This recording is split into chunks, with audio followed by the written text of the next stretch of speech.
Hey y'all, today we are going to be building a tripod using absolutely no tools, which is fantastic for situations in which you need to get some structure up quickly with limited resources.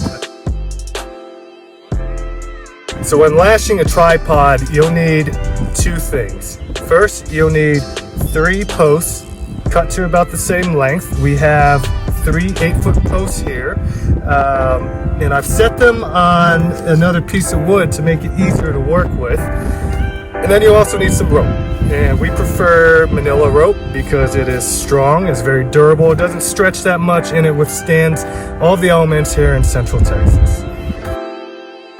To get us started, we'll make a clove hitch towards the top of one of your poles. Right over left, right over left, right behind left. Make sure you cinch it real tight.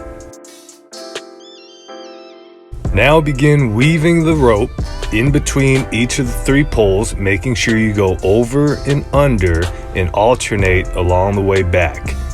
Do this until you've got 4 to 6 wraps.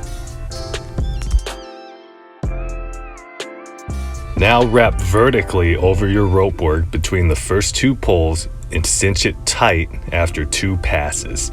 This is called frapping.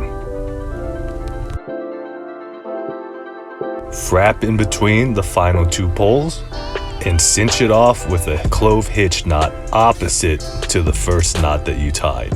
So if your first knot was low, your final knot is high.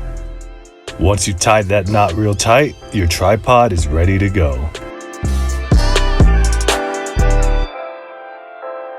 Now you've got a strong, instant structure that you can use for shelter or even hanging a barbecue grate or camp oven over a fire pit.